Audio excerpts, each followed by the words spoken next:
And there we are. Hello, video watchers. Renee Ritchie's going to join the show today. I'm excited. Glad to be here. I haven't talked to you since last year, I don't think.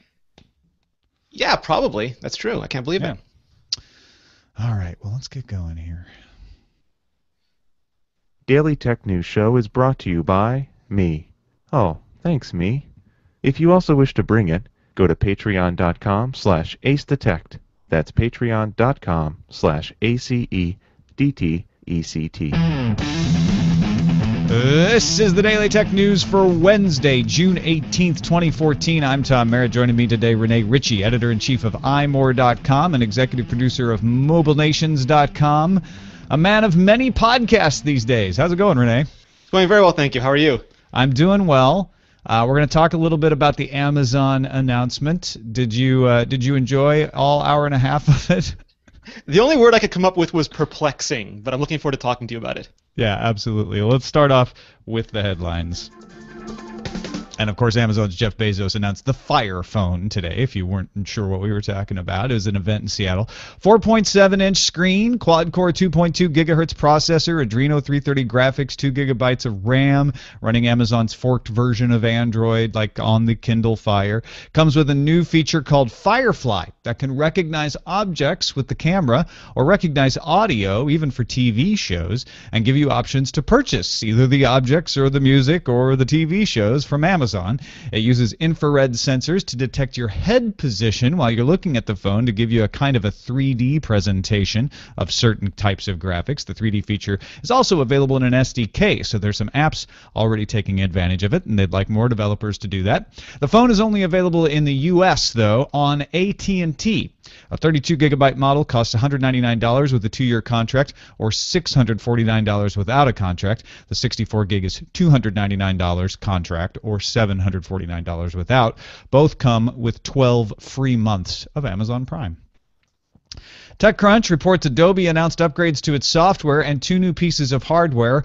All 14 apps in Creative Cloud got an upgrade, and the company introduced a new Creative SDK for mobile developers, along with 5 new mobile apps: Adobe Sketch, Adobe Line, Photoshop Mix, Lightroom for iPhone, and Creative Cloud for iPad and iPhone. As for hardware, Adobe Ink is the 3-sided digital stylus, and Adobe Slide is a precision ruler, both meant to be used on your tablet. Hardware is sold as a bundle for $199 in the US. Adobe also is offering new subscription plans, including a $10 a month plan for photographers that gives access to mobile and desktop photo apps like Lightroom and Photoshop. That's a big discount. Wasn't it $42 a month before, Renee? Yeah, they had a promotion, a special promotion where you could get it for $10, but it was thought to be a short-term thing, and now they're making it permanent, which is great. And I got a sneaky chance to play with the Ink at WWDC. One of the Adobe developers had it on him, and I got to test it, and it looks fabulous. It looks like a great set of stuff. So, and $199 for the bundle. Do you think that seems like maybe a little pricey, but not too bad? It's pricey. Man, I don't see myself wanting a ruler as much as I want a stylus, so hopefully you'll get a much cheaper chance to just get the stylus. But break them both out. Yeah. Recode reports BlackBerry CEO John Chen says the Amazon App Store, yes, I said the Amazon App Store, will be available for BlackBerry 10 devices. Yes, BlackBerry 10 devices, with the launch of BlackBerry OS 10.3 later this year. BlackBerry currently offers its own Android store to make it easy for developers to port Android apps to BlackBerry. A white flag, Renee, or? It never got any traction. BlackBerry 10 is a very interesting operating system, but people had to make their own apps for it, and the Android thing was sort of kind of doomed it to begin with, because who's going to make BlackBerry apps if you can much more easily port over an Android app? This is interesting in that Google Play was rumored to be making a deal with BlackBerry. It went nowhere. Now they have Amazon, which doesn't quite have all the apps that people want still, and it means BB10 apps are probably going to wither at this point. Yeah, and where goes the OS? I mean, do we end up with a ported version of Android at some point? Is that where they're headed with this? And you just run BBM and the other security features on top of that? And if that is the case, why didn't they do that 3 years ago when it could have saved their platform? Yeah, absolutely. Well, I guess 3 years ago, did they have John Chen? Maybe that's the answer. I don't know. GigaOM reports Facebook has built a networking switch called Wedge that runs a Facebook-created distro of Linux called FBOSS. Facebook OSS, open source software. Both will be provided to the Open Computer Foundation as open source designs. The goal is to make switches modular and controlled by software that can be updated as needed without having to learn any kind of proprietary networking language. I don't know what to make of this as far as how it's going to disrupt things, but I have a feeling that Cisco and friends do not like it. No, I mean, the interesting stuff with this is that it is incredibly important stuff, but it is something that is completely not consumer facing, so nobody outside our circle is going to pay any attention to it, and whether it ultimately affects them, like you said, I don't know what to make of it either. Yeah. Reuters reports Intel is more closely integrating Xeon processors with programmable FPGA chips to give customers more options to customize servers. Last year, Intel manufactured 15 customized versions of server processors. This year, they plan to do 30, but this new integration will allow data center operators to customize the chips themselves as often as they want. The Telegraph reports the European Court of Justice has been asked to rule whether the Irish Data Protection Commissioner should be forced to investigate allegations that Facebook passed data to the United States NSA. The data commissioner says Facebook is allowed to pass data to the U.S. under current safe harbor rules. An Austrian group called Europe v. Facebook argues that doing so gives the NSA the opportunity for surveillance without probable cause in violation of the law. So the European Court of Justice is going to weigh in on whether safe harbor should be altered. It sounds like. GigaOM has an article on the FCC's 2014 Measuring Broadband America report. The good news, broadband speed in the U.S. is 36% faster than it was in 2012, up to 21.1 megabits per second on average compared to 15.6. Also, about half of the ISPs actually meet their advertised speeds or exceed them in some cases, and all stayed above 80% of their advertised speeds on average. The FCC also reported, quote, very severe congestion at specific points, but did not say what is causing them. I can guess Netflix for one of them, yes? Yeah, Netflix and some of the backbone services being completely derelict in their duties to upgrade that infrastructure. Yeah, and ISPs and backbones or transit providers particularly having spats. Seems to be causing a lot of this. Time for some news from you. Folks, submit these stories on our subreddit, dailytechnewsshow.reddit.com. If you say, well, I have a story that you haven't covered, Tom, and I really want you to cover it, go put it there. Submit it on the subreddit. And if people are interested, they'll vote it up. It'll catch my eye. It'll go right into the news, like TM204's story that the 9to5 Mac folks reporting Apple released a new low-end model of the iMac at $1,099. New model features a 1.4 gigahertz dual-core i5 500 gigabyte hard drive, low-end Intel HD 5000 integrated graphics, and a 21.5-inch screen. Except for the screen here, Renee, I've seen a lot of people saying, oh, so it's a MacBook Air put into an iMac case. That's very true, and that's probably the market that Apple is targeting, because as much as laptops have started to exceed desktops, there are people who still want a desktop and they want a lower-end option, whether that's education or just a family computer. It didn't go to $999, which I was hoping, but it's still cheap for an iMac. Yeah, you think psychologically Apple might even have just said, screw the $100, let's make it $999, but I guess the math didn't work out.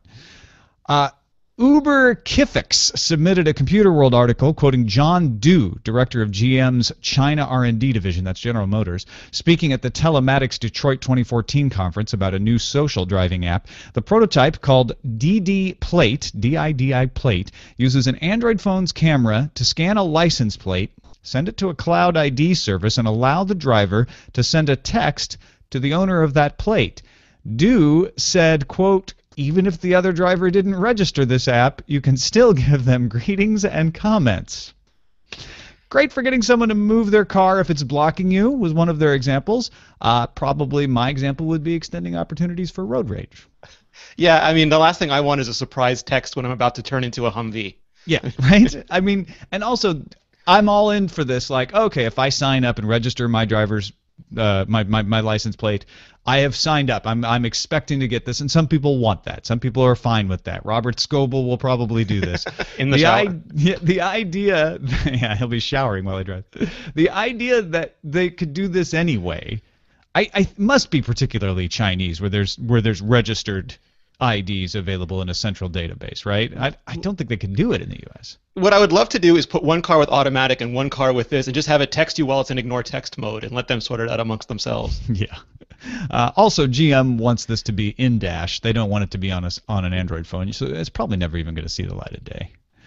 Habichuelacondulce has the Albany Times-Union story that Elon Musk wants to build one of the world's largest solar panel factories in Buffalo. In addition to SpaceX, Tesla, and potentially a Hyperloop company, Musk is the chairman of Solar City, and his company just acquired another company called Silevo, which had previously contracted with the state of New York to build a solar panel factory. However, in true Musk fashion, he has decided that instead of building the 200 megawatt factory that Silevo had agreed to, he's going to build a gigawatt factory because crazy rich genius guy. Oddly, and probably totally unrelated, on the same day Musk bought Silevo, which was Monday, New York's Governor Cuomo signed a bill to allow Musk's Tesla dealerships to continue to sell cars directly and open new locations. That's just a coincidence, though, right, Renee? Yeah, I mean, it's Elon Musk is one of those guys where there's no telling in any given day what sort of crazy he's going to do. And the nice thing, though, is that for him, Tesla is just a way to play with batteries, and we need better batteries. We desperately need bigger batteries. So if he's going to figure out energy while having a lot of fun and filling us with headlines, I'm okay with that. Yeah, and if the idea of a gigawatt factory bringing even more millions into the New York economy convinced Cuomo to allow him to sell dealerships directly despite the New York auto dealers' protests, what are you going to do? I mean, I've watched enough cable TV to know that if there was really a conspiracy here, they would have waited a couple days to drop the second story. Yeah, maybe. I've seen The Wire. I know how this works. Yeah. Captain Kipper submitted the next web story that Sharp has a new freeform display technology that frees displays from the tyranny of the rectangular bezel. We are finally free.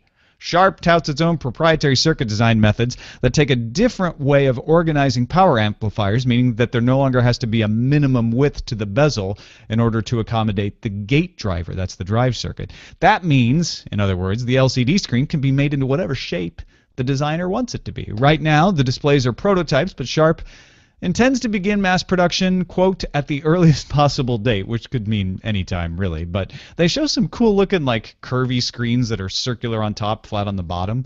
A lot of people are suspecting, Renee, that this could be what Apple put in a watch. We've been going through this with liquid metal forever. There's all sorts of great technologies that everybody could use. The thing that I like is that as a culture, we're so bored. We get ennui so fast about technology. But then what do we really want? Are we going to get a triangular tablet? Will that finally make us happy? At a certain point, the defaults are the defaults because they work really well. And I'm all for freedom, but I hope that there's some sanity that backs it up. You're absolutely right about that, right? I mean, this can come into practical use. They mentioned a car dash, and I could entirely see like, a circular screen for the car dash could be appropriate for a speedometer or something like that, whatever. Sure. But yeah, what do we really want out of our screens? I guess Something a big different circular screen might be interesting, but we want something just different enough that we can complain and not buy it. Yeah, exactly. And that the is Daily Tech News Show with Tom headlines. Merritt is powered by... Stop there, Dan. Hit two buttons at once. Plug of the day, Daily Tech News Show shirts. People, you need to cover your shame. At least I consider it my shame. You wouldn't want to see me without a shirt on, so go get a shirt. It's a Daily Tech News Show shirt. You can find it at /loot.com. It has our Daily Tech News Show logo that was created by Mustafa from thepolarcat.com. You can get it in white, you can get it in black, you can get it in ash. You should go buy one before it's too late. You won't believe what these shirts look like on you. Find out 5 reasons that a Daily Tech... I'm trying all the BuzzFeed lines on you, folks. Go buy one. /loot.com is the place to go. It's SLASHLOOT.com. And it's in the podcast section if you're looking for the DTNS one. They have a lot of great other shirts there, too, as well. Well, Renee, let's get to this Amazon Fire Phone. At the end of the day, they spent a lot of time with features, and Jeff Bezos spent a lot of time with snappy quotes. But what we have is the Mayday feature from Kindle Fire built in, I think is one of the more important features. This dynamic perspective, which gives you kind of a 3D effect, which could be interesting, could be just something that's impressive in a demo. And actually, I think the most impressive part is the Firefly stuff, the object recognition issue. Yeah, I said at the beginning it was perplexing, and the thing is, I really don't know if I would want that. I can't get it because, like most Amazon things, it's U.S. only. But I don't know if I would get it. It's a mix of it's kind of dated technology at a kind of a high price with some features that are really not proven yet. And as a technologist and an enthusiast, I really want it. But at the same time, the specs aren't great. It looks like it's marketed to people who live in the U.S. who who want to be on AT&T and are huge Amazon Prime consumers. Yeah, it's definitely meant to sell you things, right? I think that's why the Firefly thing is in there. You can scan an object and buy something right away. Amazon wants to encourage that. That's how they make their money here. I think a lot of people are surprised that there wasn't a cheaper price here, or that it wasn't an unlocked phone that you could get anywhere. Why do you think they went with an AT&T exclusive? Well, I think there is an unlocked version on the store. If you go there, it's $650 and $750. Is it unlocked though? Because it still says AT&T. Unlocked. Yeah, I couldn't right. figure that out. Yeah. And if you read the fine print, it says you can take it to other countries, but things like Amazon Video won't work unless you're physically located in the U.S. Even though Amazon Video, I believe, is in other countries as well, which makes again the perplexing thing. And even stuff like the dynamic motion, Apple tried that with iOS 7, and there were enough complaints from people who had vertigo or motion sickness or things like that by iOS 7.3 or iOS 7.1. They had to put off switches for all of it. So to make that a marquee navigation feature to me is questionable at this point. Yeah, with the Nokia Here maps, they look really cool, but you're right. If they don't have it in there already, which they might, they may have learned from Apple's experience. Yeah. They're going to have to give a way to turn that off. Or maybe they'll just say don't make your lock screen one of those pictures. Don't use Nokia Here maps, use some other mapping system. Rich from lovely Cleveland sent an email right before the show, which I think is probably the best explanation of the exclusive that I've heard. He said, could this be Amazon's way of avoiding outages or slowdowns for their extensive services, allowing a slightly slower rollout so that they can scale? I'm specifically thinking of the Mayday service. I could easily see this getting overwhelmed if the device released on all 4 carriers simultaneously. I still think it's harmful for the brand to make it exclusive, but at least that's a sensible reason why they do it, other than boatloads of cash from AT&T, which could be the other reason in there. But that made me think, you know what, having to have Mayday, which if you don't know Mayday, within 15 seconds they will have a representative to help you with whatever it is that you're having a problem with. And they also explained in the announcement that they will have a handoff to AT&T for any networking issues you're having. They would have had to have agreements with T-Mobile, Verizon, Sprint if they had all those carriers on board as well, don't you think? Oh yeah, absolutely, and I love the Mayday feature. There are no Amazon retail stores the way there are Apple retail stores, and customer service is a huge benefit to anybody who wants to buy a phone, especially if you're mainstream and are getting into smartphones for the first time. The exclusivity thing is harder though, because the iPhone is the big example of it working. Evo 3G maybe a little bit. The Palm Pre is like the worst example of what happens, but it really has not been a successful business model historically.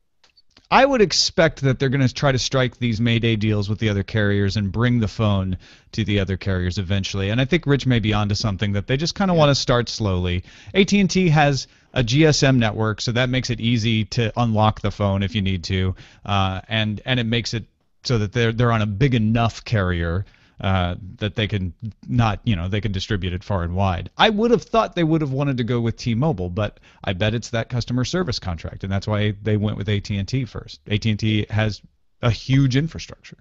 And T-Mobile is just, I mean, they were crippled by the AWS frequency. They're getting beyond that now, but it's still not plentiful service everywhere across the country. And if you're going to be exclusive, you're going to want people to be able to get it.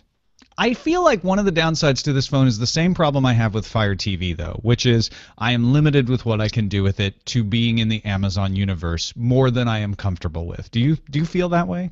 Yeah, I think that's one of the key points that often get missed. As much as people will talk about, for example, an Apple vertical lock-in or a Nintendo vertical lock-in or a game console vertical lock-in, there are horizontal lock-ins too. You can only play Amazon content on things that can play Amazon content, and that's something we've seen with Hachette and Warner Brothers, and some kerfuffles with Kindle books. Is not a given. It's not a guarantee. You're at their will as much as you're at the will of any other provider, and it always behooves you to remember that there's no such thing as a free ride. You're paying for this in one way or another. Apple does the same thing, right? They prioritize their music app on certain internal systems, their video app, all of that. But you can get the Amazon Music Player on iOS. You can get Netflix. You can get Vudu. You can get all these other things. Amazon, it seems like, has a harder time with that. I mean, 240,000 apps sounds like a lot, but it's only a quarter of what you get, actually even less. It's like a fifth of what you get on Google or Apple. Yeah, that's absolutely true. And as much as people talk about Apple Sherlocking apps sometimes, there's a rich history of people, Moriartying Apple, like whether it's Fantastical or, Marco Arment's going to try to do it with his Overcast app for their podcast app. You can beat Apple in those selective games. I don't think I can use Firefly to scan and buy from Barnes & Noble or Target. No, I mean, there's an SDK, so theoretically somebody could make it happen, but Amazon's going to do everything possible to stop that from happening, right? Well, the SDK says rich Amazon catalog in it, which for me is code for you're sticking with us, baby. Yeah, you're not supposed to do it. Absolutely not. Yeah. Backing off of the phone a little bit here too, I think that this is Amazon taking a very calculated gamble, saying this is going to pay off because even if we don't sell a lot of them, we will monetize every single one that we sell because people will be, like we're talking about, stuck using it for Amazon stuff, and they will tend to buy more Amazon things as they're scanning their Cascade boxes or whatever it is that they're scanning. Is Jeff Bezos really intentionally trying to take the mantle of Steve Jobs? It felt very much like a Steve Jobs presentation, or at least an attempt to mimic a Steve Jobs presentation, with all his snappy quotes at the beginning, with the unveiling of the features in this very, like, this is the most amazing thing, we're going to tell you how it works, right down to the fact that it's a phone on an AT&T exclusive at the very end of it. Yeah, I have tremendous respect for Jeff Bezos in a number of ways, and I'm not saying this to be mean, but it's sort of like someone doing a really bad Steve Jobs impression, like a Saturday Night Live skit, because the mystique of Steve Jobs wasn't the presentation. It's what he came out and said, this is what we're going to tell you, I'm telling it to you, this is what we told you, here are the slides. This presentation, like the Kindle Fire tablet presentation, we had, I think, 10 writers working on it, and nobody knew what the screen resolution was. There were just so many unanswered questions until Amazon's webpage goes live. It's just not a mature product company yet. And that may happen, but I think Bezos is under the same pressure that Apple and Google is, and that is all of us going, what's next? For Apple, maybe a watch or a TV. For Google, what are you going to do after search? Search is all your money. And for Amazon, it's like, well, you're not going to get into retail in China. That boat has sailed. You're locked in these specific regions. What can you do to make more money? Because you're not profitable now. We're going to insist you're profitable eventually. Yeah, and I read a few comments saying, oh, thank goodness that the device is a normal price of $199, $299 subsidized. That will make the stockholders feel better because of profit margins. And yeah. I don't, Amazon is famous for being able to say, screw profit margins, we're building for the long term, but that only goes so far before you risk some kind of rebellion. That's true until it isn't, which Apple found out after the iPhone. Like he turns around very quickly. Yeah. Do you think this is a good phone? I mean, all of these other elements aside, we talk about Amazon in the terms of Google and Apple a lot because they're part of the big four. Facebook doesn't have a phone. Now Amazon does. So, those are the natural comparisons. But just kind of getting rid of that, setting it aside, 4.7-inch HD display, 2.2 gigahertz processor, 13 megapixel rear-facing camera. It seems like it's dead center, maybe a little at the high end. Yeah, it reminds me a lot of the Moto X, and I mean that as a huge compliment. The Moto X was not the latest technology. They got delayed enough that they had to use older processors, and they have a lower screen resolution. But all of that aside, it had such compelling features like Google Now, Google Voice, and all those. OK Google Now stuff that no one really cared. Amazon has to make sure that the Firefly and the motion stuff is compelling enough that no one's going to realize, hey, an iPhone 6 is coming, hey, whatever the Android Silver device is coming really, really soon. I'm going to wait and see. Well, in the words of Jeff Bezos, you can fill a bucket with an eyedropper if the bucket doesn't leak. That is a direct quote from his announcement today. He had a lot of poster quality quotes today. And yes, Amazon Fire Phone is a forked version of Android. Yeah. So it will seem familiar, but it will not be able to do Gmail. It will not be able to do Google Apps. It has to get it from the Amazon App Store. And if you use an Amazon Kindle Fire, it'll seem very familiar because it's got that carousel for the apps and stuff like that. So. Yeah, the lack of Google stuff is a huge deal. That was one of the biggest problems with BlackBerry 10. It's one of the biggest problems with Windows Phone. People who use Google want their Google. Yeah. Well, let's take a look at the calendar. Tomorrow is Thursday, June 19th, and earnings will be released for BlackBerry as well as Oracle. Our pick of the day comes from Metal Freak. If you're concerned about YouTube, we had a big conversation about how they're treating music labels yesterday. If you're concerned they may be heading down a road to a full-on block apocalypse, Metal Freak wrote in with a Floss, that's free Libre open source software alternative to YouTube called Media Goblin.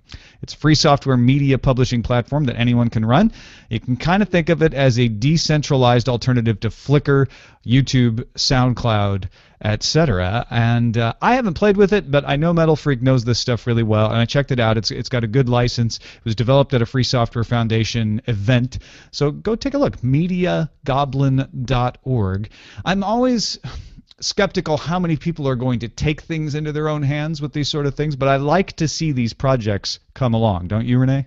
Yeah, absolutely. I mean, if nothing else, it creates enough of a stir that the companies who are the big companies will pay attention and will sometimes move off their ill-considered opinions. Yeah, it does. It kind of keeps them honest. Yeah. You can find our picks at dailytechnewsshow.com/picks. And our messages of the day, first one comes from Andrew Boyder, who says, "Hi, Tom. Your discussion of the YouTube story yesterday reminded me a lot of Google's behavior when they unified their privacy policy across their services. It seems they're looking at this situation with the music labels as a business negotiation. He says not as a business negotiation, but as a change in the agreement with their users. If that's the case, the take-it-or-leave-it attitude Google is expressing is unsurprising. Users are never expected to negotiate a terms of service agreement. If they don't like the agreement, users are expected to not use the service. Google may be genuinely baffled that this has turned into a story." Yeah, it smacks of that Darth Vader, "Pray I don't alter it further." Yeah, we were making that joke yesterday as well. It really does. And yes, Google negotiated this with the big labels. They negotiated it with the indie labels, I'm guessing, too. I'm skeptical that Google is befuddled, except maybe in the sense of Casablanca, that they're shocked that anyone would not want to have a deal with YouTube. But there is more to this story, and I think it'll come out eventually. I'm very curious about that. Historically, their surprise has been manufactured. Yeah. And Derek Chen has a final thought about E3. He wrote in, "Hey Tom, while E3 has continued to evolve throughout the years and changing technologies have worked to connect the show directly to consumers, it's important to note that E3 is still technically an industry event. While shows like the various PAXs are open to the public, E3 is supposedly limited to those who work in gaming, though bloggers often make their way through that may or may not really qualify. I got turned down for an E3 press pass, so they are fairly strict." Derek says, "While there is a very public side that we all see and follow through, websites and live streams, there's a lot that goes on behind the scenes that is still incredibly crucial to the industry that people often fail to realize, hence the yearly Does E3 Matter articles. As one within that group, I can tell you that half my time at E3 isn't even on the show floor anymore. I was stuck in the back-to-back meeting, talking work sort of in flow, though it doesn't hurt that work is all about gaming. Anyway, just wanted to throw out my 2 cents. And I think what Derek is saying is following on to some points we made, that E3 isn't just for us to be enjoying the spectacle and get excited about games. It's for people who are actually making deals, advertising deals, retail deals, development deals, all that sort of thing. I mean, Renee, what's your thought on E3? I'm a little bit perplexed because they have GDC where the developers get together. They have CES, which is also not for consumers. They have E3. Where is the place that consumers can just go and do that? It's not that we feel left out of E3. It's just we'd like something. If it's not that, give us something else. Well, I guess Tokyo Game Festival's open to the public, right? Yeah, it's not as easy for North Americans to get to. No, it's not. But then again, E3 isn't easy for Japanese people That's true. to get to. Absolutely. And PAX, the Penny Arcade Expos, both the Boston and the West Coast one, which I think is in Seattle. Or is that right? I'm not positive. But yeah, the PAXs are really what's meant for the people who play the games, both tabletop games as well as video games. Yeah, absolutely. So I think E3 is really meant for the marketers. It's just like CES. So much gets announced there, and so much attention gets paid to it because of that we all sort of place a little expectation on it that maybe it wasn't designed for. Absolutely. The consumer part throws us. Yeah. Well, Renee Ritchie, it's been a pleasure. Been too long since we chatted, man. This was really fun. Absolutely, for me too.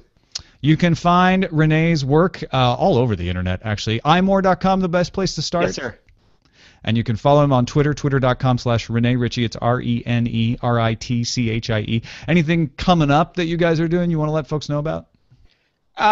We're doing a series of podcast interviews. I mentioned it to you earlier. We have one of the guys who was on the original iPhone team and was at Apple for a long time, and he spent 6 hours. It's going to be 3 episodes telling us if you've ever wondered why Apple made the decisions they made when building their products, especially OS X and the iPhone. It's a fascinating listen.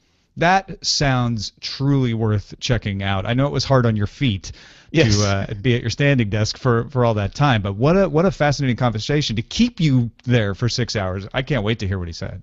Yeah, it was. He's a brilliant guy, and it was a brilliant team. And the decisions they made were really with consumer interest in mind, which was nice to hear. Where do we find that? Where do we subscribe? That's at imore.com/debug, DEBUG. DEBUG. Thank you, Rene Ritchie. And thank you, patrons, 4,128 folks following our value for value model here. If you find a little value in the show, you want to give a little value back, that's what Patreon is all about. Patreon.com/AceDetect, where we ask if you can give like 5 cents a show. That's $1 a month. That will help keep us going, and we are going thanks to the folks that are out there. So thank you, all of you that have supported us in whatever way, whether it's as a patron or going to the subreddit or just telling folks about the show, whatever it is you've done. This is truly a unique community and one of the smartest audiences, if not the smartest audience in the world, and I really appreciate every single one of the people who are involved in this. bit.ly/helpdtns for more. Don't forget you can have a voice in what stories we cover. That subreddit is dailytechnewsshow.reddit.com. You can email us feedback at dailytechnewsshow.com. Feedback at dailytechnewsshow.com is the email address. Our phone number is 512-59-DAILY. That's 512-593-2459. And the show is live at mobile.alphageekradio.com every day at 4:30 Eastern, 1:30 Pacific. Our website is dailytechnewsshow.com. Tomorrow, we've got 2 fine journalists on the show, Ms. Annie Gauss and Russ Pitts. I'll see you then.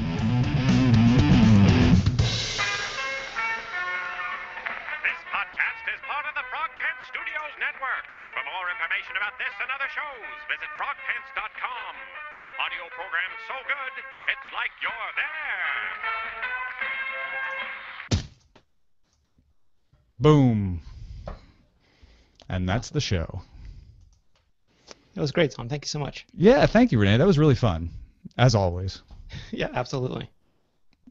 Well, usually what Jenny and I do after the show is we just hang out on the stream while I produce it. But if you need to go, take off. I have a couple minutes if there's anything that I can help with. No, it's just casual, just chatting. Yeah, it's going to take me a while to wrap my head around that Amazon phone because it's not clearly better than anything. It's not clearly worse than anything.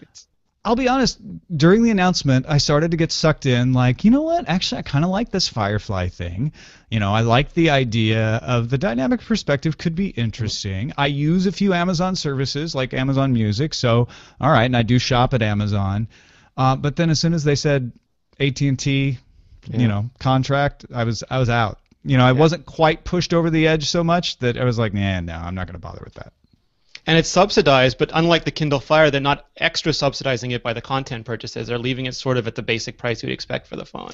Yeah, essentially your extra subsidy is that free year of Amazon Prime. Which, even if you're an Amazon Prime subscriber, you do get an extra free year, so everybody gets it. But I'm not sure how compelling that is to people. And 1,000 Amazon coins, which merely hearing that term made me want to cry. Oh yeah, I got so many Amazon coins when I bought the Fire TV. I have no idea what to do with them. It's like Xbox points. It's just not human. They should stop doing that. Yeah. Didn't Microsoft stopped it though, right? Yeah. Yeah. In time for Amazon to pick it up. Everybody wants to have their own currency. They should have made it a cryptocurrency. Yes. Amadoge coins. Amadoge. I'd buy those. Buy the hell out of those. Oh, thank you so much for having me on, Tom. Jenny, it was great to see you again. No, thank you, Renee. It was fun. All right. Perfect. Talk to you soon. All right. Cheers. Bye. That Rene Ritchie is a prince among men, let me tell you. Jenny is very silent, very quiet, and intensely focused on the screen. Perhaps she's having a phone call. I forgot to unmute. Oh, there you are. Okay, so titles. we have Firefly wants to put Prime in your pocket. Whoa. Amazon Prime's a new phone, which unfortunately I think is going to be much around the internet. Firefly and Apple's Pie, which is very poetic. Mm-hmm. There was a lovely one from Todd Whitehead. Oh, yeah, Firefly Prime in your pocket, which is slightly different. Then we've got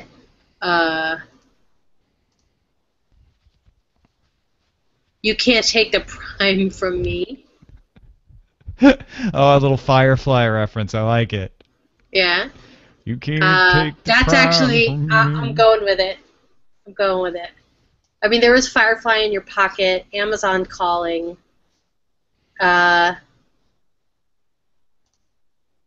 I really think You Can't Take the Prime from Me. Because when else do you get to make a Firefly reference?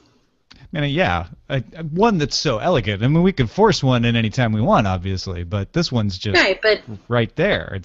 And it will separate out the weed nights from all other people. Hello, brown coats. Brown coats, this one's for you.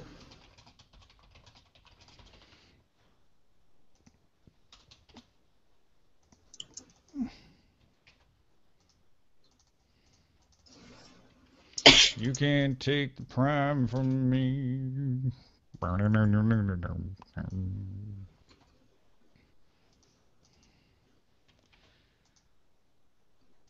Oh, I wish... Take me out to the Blackberry. Yeah. Tell me I'm not coming back. Oh boy, Windows I miss Phone Firefly. and iPhone 5C. You can't take the prime from me. Yep, there it is. And then, obviously, you could work Samsung Galaxy in at some point. True that. Yeah. Matt and I had this whole discussion yesterday about how while we are pleased about J.J. Abrams having Star Wars, we sure would have felt a lot better if Joss Whedon had done it. Because there's something about Star Trek Into Darkness. We had this fierce debate over... Well, you see, you guys have a different... Yeah, right. I rewatched Star Trek Into Darkness the day after we had that conversation because it was on Netflix. It was suggested, and I was like, I'll just put it on. I didn't watch it closely, so I don't know that it really changed anything, but... It's fine. It was fine. I liked it. We did have a fierce debate about whether it was that the sort of feel like the feeling that like been there, done that, whether that came from the writing or it wasn't really J.J. Abrams' fault because his mind was already into Star Wars, and that's I think. Was it? I can't remember the timing. Left. So I thought he was well into Darkness before Star Wars came up. It wasn't that he was working on Star Wars. It was that somebody went from George Lucas whispered in his ear, "I want you to do Star Wars," and like any interest he had in Trek went away because he wasn't a Trek fan. There were other guys in his circle. Yeah, Damon. Damon was the big Trek fan. Damon was a Trek fan, and then the guy whose name I always forget, who's like more behind the scenes producer type. Or no, I almost had it. Wait, it's Oh, sorry. It's not Kurtzman and Orsi. One of them was more than the other, but there was a guy who's on there, producer Brian Burke. Okay. Who I think was a huge Star Trek fan. So anyway, it was just one of those things where I was like... Justin Robert Young has that same theory, and I don't know. There's something that doesn't ring true to me that early on he would like just get that distracted. But that's just, I mean, it's all opinion on my end. My theory is that, like, you know, Super 8 trailer was one of the better things I've ever seen produced, ever. Not the movie, the trailer. So if you hasten to sensibility, add. Super 8 was okay, but yeah, no. It was fine. The first half was lovely. It was lovely. The part with all the stuff in it, maybe not so much. Right.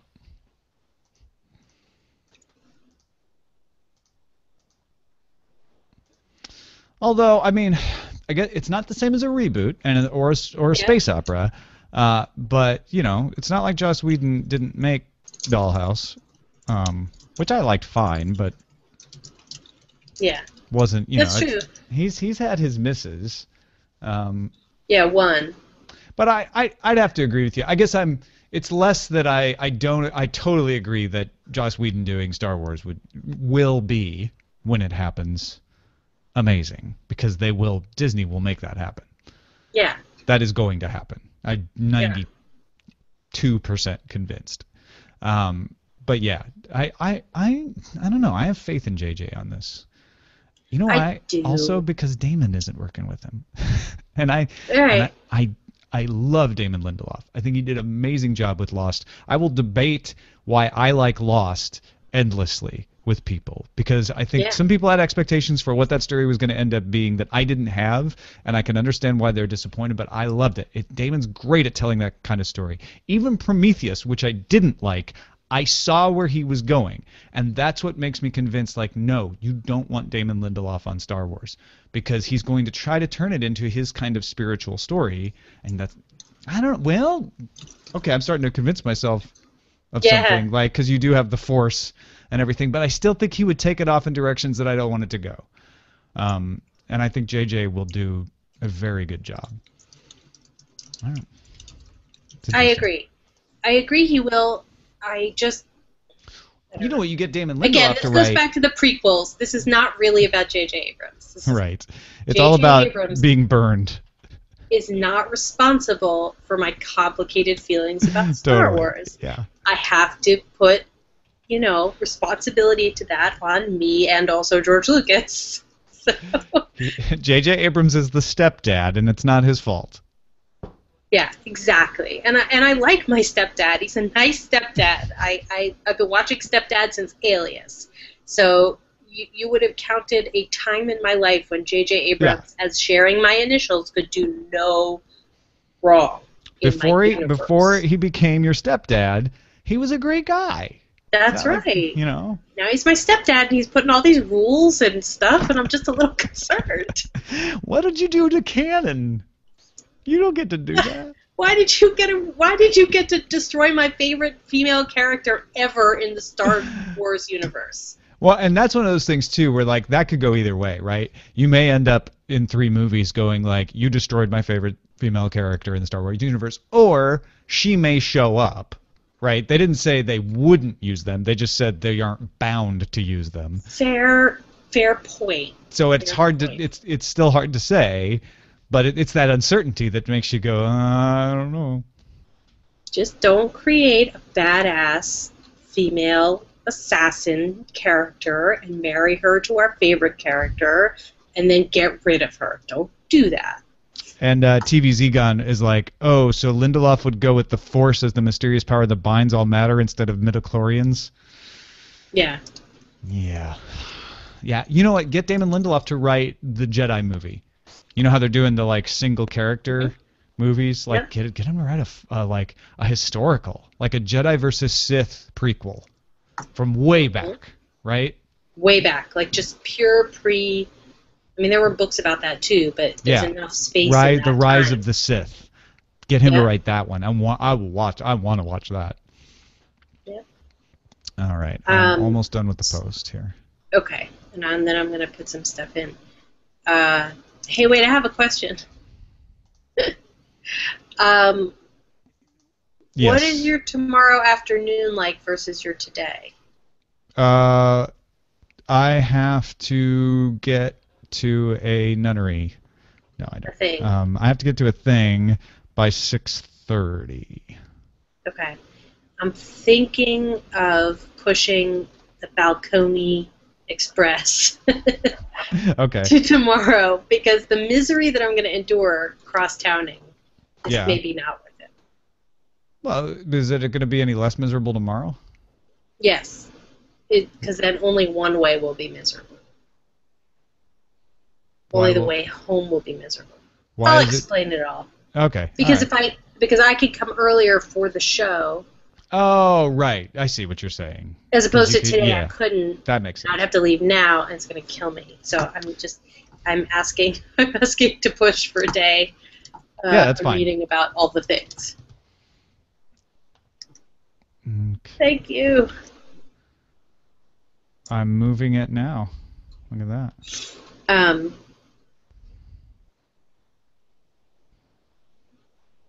Every time one member of this family has to go to the doctor, one or the other, it kills the day. It just How did we get makes two? the day go blue. That's weird. Okay. Hey, You done? I am out. Yes, I'm out of the post. Let me close out there. And now that we've made sure to entertain you with our logistical planning, Exciting. we are going to say goodbye to the video broadcast. Thank you all for watching. Bye. If any of you are still watching.